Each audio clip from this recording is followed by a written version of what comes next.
Good evening. If you told a 7-year-old me in a refugee camp that in 13 years I'll be standing in front of 1,000 people in Canada telling them a story, I'll call you crazy. And if you're to add that I'll tell them a story in English, then I would think you've lost your mind. My name is Kiza and I'm honored to share my story with you guys today. My family is originally from Congo, from a small village named Mboko in the territory of Fizi.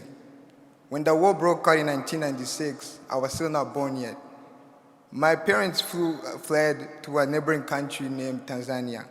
I was born 3 years later in a refugee camp called Nyarugusu. I was a happy child, and I was a class clown. I loved joking a lot.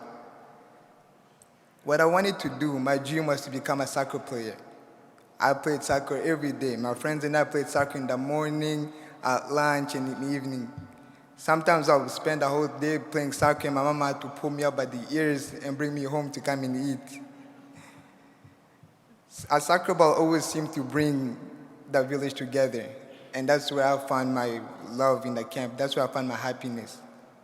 My dad was able to come to Canada in 2006, and I followed him in 2009. When I arrived in Winnipeg, I didn't arrive in summer. Right? I came in February. Thank you. You guys understand, right? I went from plus 35 to minus 30. I was 9, I was crying. I told my dad, why would somebody live here? Mangoes don't grow here.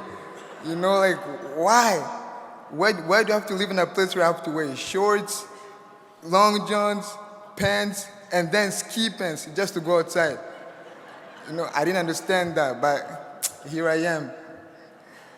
I will never forget my first day of school. I was so excited. For the first time, I wouldn't have to walk 30 minutes to go to class.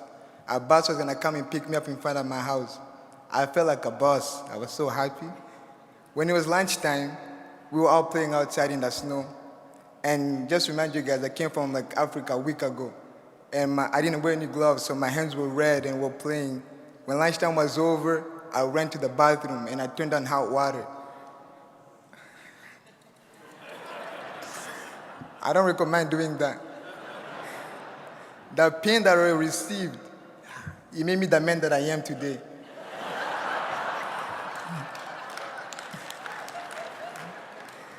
I got baptized in 2014. Around the same time I got to know Brock and the YFC soccer program. My baptism happened in summer, thankfully. It was my sister, my brother, father, and I. We all got baptized together, and that brought our family closer spiritually. My first test of faith happened about 3 months later when I lost my father to cancer. This hit me very hard, and I started fighting with my faith. As I mentioned earlier, I loved soccer, so my friend hooked me up with Brock and soccer and YFC, so I started going to soccer every day. The environment was amazing, and I met amazing people from all around the world. I'll never forget my first coach. His name was Ben. Ben helped me without knowing it himself.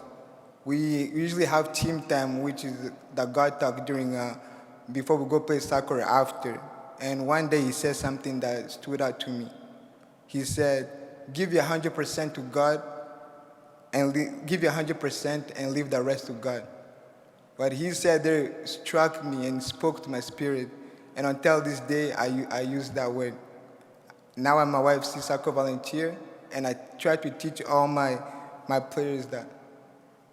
At the end of the soccer season at YFC, we had an opportunity to go to Camp Cedarwood with the YFC soccer programs. I told my coach that I couldn't afford it, but he told me not to worry, that he's gonna take care of it. When I went there, I had the most amazing time that I could have with other programs and other youths. I enjoyed myself. And every time I see him on the bus or on the street, I always say thank you. And I remind him of the words that he told me. I always tell him, Coach, what you said to me always stayed by me. You don't know how, maybe it was the Holy Spirit speaking through you, but it got to me, and I'm always thankful for that. YFC gave me a family after the loss of my father, a place to belong when I was new to Canada, and most importantly, the people at YFC helped me rebuild my relationship with God. I could have easily went the other way, like any other youth that I know, but YFC kept me in a straight path. Since graduating from high school, I've been investing my life in becoming a coach at YFC. Last year, I got to coach a French-speaking team. I was able to share and talk to them about God in their first language. God is using my gift to help others. Most recently, Brock and I have been able to bring a dream of mine to start a soccer junior program, and it's for kids that are aged 7 to 11. We teach them about the fundamentals of soccer, the importance of having God in their life, and also a way to help them build positive relationships. This dream of mine was initially to serve my Congolese community, but I came to realize that there's a lot of other kids that don't have the opportunity to play soccer because parents can't afford it. So we ended up opening our doors to the entire community. When I shared my idea with Brock, he was excited and more than ready to help me. We ran our third week of soccer programming just this past weekend. Thank you so much for listening to a bit of my story and investing in the YFC program. And people like me, I'll forever be grateful. Thank you.